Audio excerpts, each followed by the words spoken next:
Dobrodošli u Krčmu kod posljednjeg checkpointa. Ako nas pratite redovno, naročito serijal Bagatela gde prikazujemo popuste, znate da ne pominjemo jedan popularan sajt, G2A.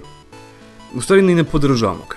Nedavno dešavanja u gaming industriji su nas još više ubedila da stanemo iza toga, ali da krenemo iz početka, šta je uopšte G2A?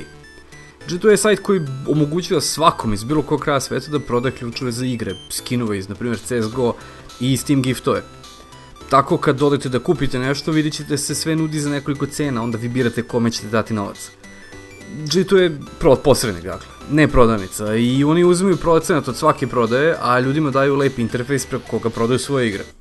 I to je za krajnjeg korisnika super, naravno, veliki izbor cena, konkurencija drugim mestima gdje se prodaju igre i to često daleko jeftinije, pa da, dok se ne da se prevare. Pošto svako može da prodaje bilo kakav kod za Steam, Battle.net Origin, PlayStation, Xbox, teško je znati poreklo igara koje se prodaju na G2A. To može da bude stvarno legitimna prodavnica koja je ovo samo dodatna prilika da rasproda neke stare igre. Ili neko ko je dobio GTA 5 za rođendan, ali ga već ima pa odlučio da proda. Ili Rus koji za šaku dolara u radnji kupi igru koja nema original lock i onda je tako proda. Ili ekipica koja je ukrala nečije kreditne kartice i taj sajt vidi kao način da brzo zaradi i pobegne. I pogađate, to poslednje ogroman problem. I to ne samo na G2A, na svim sajtovima koji ovako operišu. Svaka kupovina na G2A je lutrija, koja obično prođe bezbolno u većini slučajeva, ali ne malom broju kupaca se desilo da dobiju pogrešan kod, iskorišćenu igru ili da im igra bude oduzeta sa Steama, Uplay ili Origina, nakon što je pravi vlasnik kartice povukao sredstva. Sad se vjerojatno pitate, dobro, kako to do toga dolazi? Pa u stvari ima jako dobar primjer toga, Natural Selection 2. Na sajtu developera možete direktno kupiti igru, dobijete odmah Steam ključ, aktivirate igrate, je tako, da. Sad, pre određenog broja godina, jedna grupa ljudi je došla u posjed velikog broja kreditnih kartica, kradenih kreditnih kartica, i kupila stotine primjeraka igre, zatim ih preprodavala na G2A i onda je novac povlačila bezbedno na svoje kreditne kartice, račune, Paypaleve, kako god. Međutim, šta se onda desilo? Vlasnici tih kartica su tražili bankama odštetu kad su vidjeli šta se desilo i novac je povučen iz publisherovog džepa, čime je studio gotovo došlo do bankrota, a i tim ljudima su oduzete sve te igre. Ali da, šteta je jedino bila na račun izdavača igre i pritom oni su dobili još gomilu troškova zato što imaju transferi banaka, ostale stvari koje su se desile, koje su sve oni morali da pokriju. Kad već pričamo o uklanjanju Kijeva, bila je jedna situacija krajem 2014. početkom 2015. godine da je ogroman broj ljudi koji je kupio Far Cry 4, Assassin's Creed Unity i druge tada aktualne Ubisoftove igre preko G2A, da su im sve te igre bile uklonjene. Jer se desila sljedeća situacija, opet, krađe kreditnih kartica, ljudi su kupovali na Originu te igre, a pošto opet sve te Ubisoft igre morate aktivirati na Uplayu, dobijete Uplay key. I onda što ljudi rade? Te ključeve su preprodavali na G2A-u i ljudima koji su samo htjeli da kupe Far Cry 4 za 20 evra umjesto za 40 koliko je bio u radnji.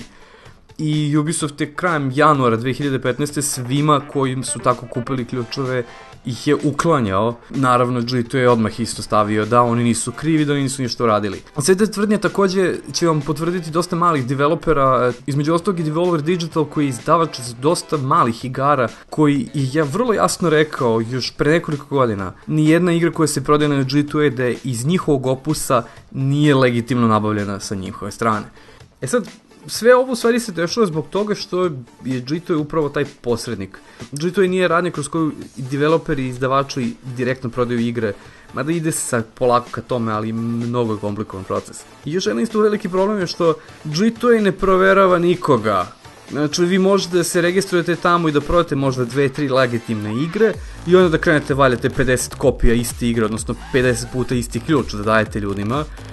I oni to, samo će vama staviti neku recku na nalog, ali oni ne mogu da provere te ključeve pre nego što se prodaju, što znači da onda pravi probleme nekome ko kupi jednog dana. Vaš drugar će možda kupiti ili ćete vi kupiti igru koju kad pokušate da aktivirate na Steamu pisat će duplicate key i vi nećete moći raditi ništa sa njom. A naravno, G2A će vam na sve to odgovoriti sledeće. Pa uplatite na Shield.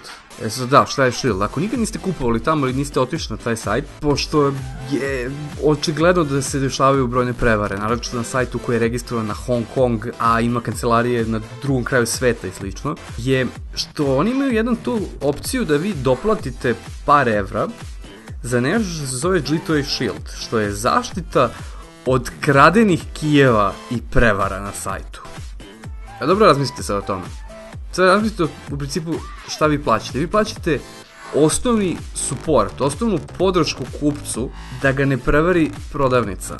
Jer većina ljudi ne vidi da G2A nije prodavnica. Većina ljudi misle da oni jesu samo shop i kao aha, tu su neke različite cene, pa ja sam uzeo tu jeftiniju. G2A vam traži da im plaćate određenu količinu novca koja deluje sitno, naročito ako kupujete AAA igre koje su 40 do 50 evra, da bi u slučaju ako se desi da taj key vam bude povučen sa naloga u nekom periodu ili ispostavi se da je fake ili da je duplikat ili da je recimo za DLC neke 50 igre, da vi njih kontaktirate i da dobijete tu igru iz njihovog džepa. Sad, wow, super, to je humanitarna organizacija, da. E pa nije baš tako, jer zamislite da 100.000, 200.000 ljudi plaća to. I 100.000, 200.000 ljudi, koliko već, nema problem sa kupovinom igara.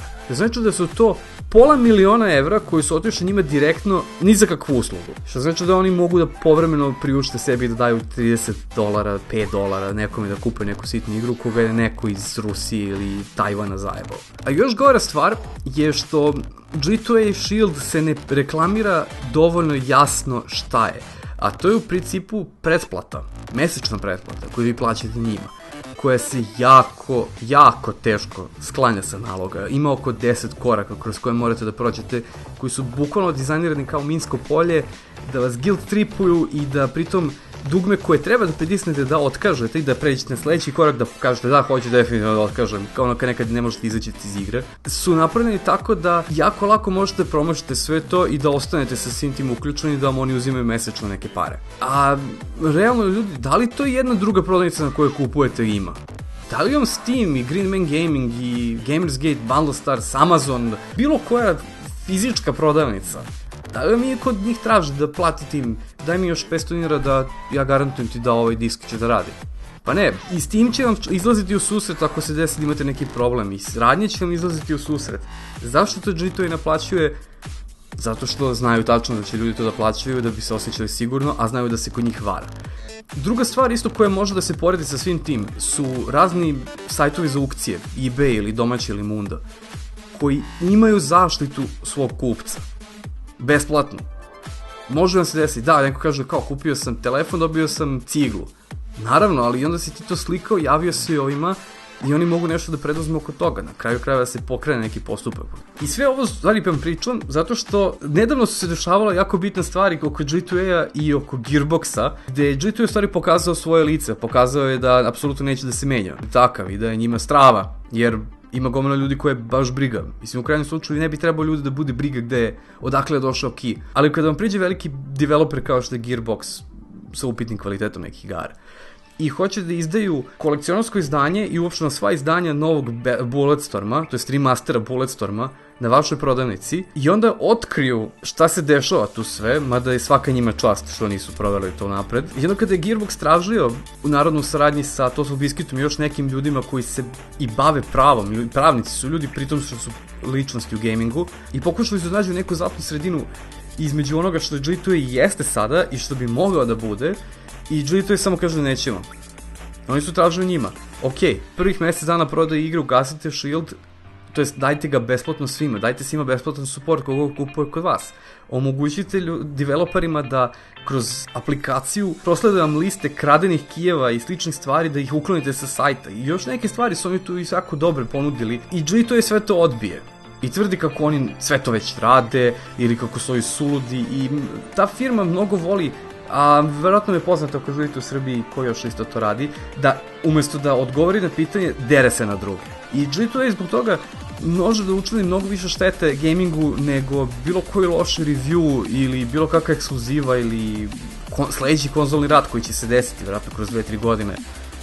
Jer oni generalno podržavaju to što neko prodaje kradenu robu i što su postali platforma gde se peru pare praktično. Nisu oni bez razloga nazvani sivim tržištem, jer nije nikad jasno odakle dolazi roba i gde odlaze pare, jer to prolazi samo kroz njih i njih dalje to ne zanima.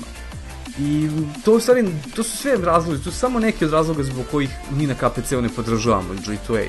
Ono što ne poričamo je da treba da postoji konkurencija među prodavnicama koje prodaju video igre, zato i radimo Bagatelu, zato i ako pratite nas na Facebooku ili na Twitteru isto znate da mi stalno kačemo neke popuste ili besplatne igre i sve to i reklamiramo sve te prodavnice jer i to besplatno, zato što hoćemo da skrenemo pažnju da ima nešto džabe da se uzme ili jako jeftino. Jer to je sve bolje za sve nas koji volimo igre. Naći ćemo negde jeftinije nešto i neće možda cene biti svuda 60 evra za sve nove igre, već ima prodavnica koje vam kažu ako ste registrovani kod nas i ako ste kupovali već nešto imate niže cene za sve nove igre, barem 10%. Jer svima je jasno da ne može svako da plati tu igru toliko, naročito u tržištima kao što je naša gde prosječna plata realno 250 evra, a ne onoliko koliko kažu. Ali to isto ne znači da treba da se okrenete prodavnicama gde ako kupite nešto može vam se desiti da vam to bude oduzeto kroz nedelju dve zato što ispostavilo se da to sve bilo kradena roba. Kako je vaše mišljenje na G2A? Da li ste kupili kod njih? Da li ste imali dobro ili loše iskustvo sa njima? Jako nas to zanima, želimo dole u komentarima da nam javite. Možda mislite da je Gearbox preterao sa zahtevima i to može da bude okej. Javite nam sve dole u komentarima, nastavite nas, pratite ih dalje i do sledećih slušanja. Živjeli!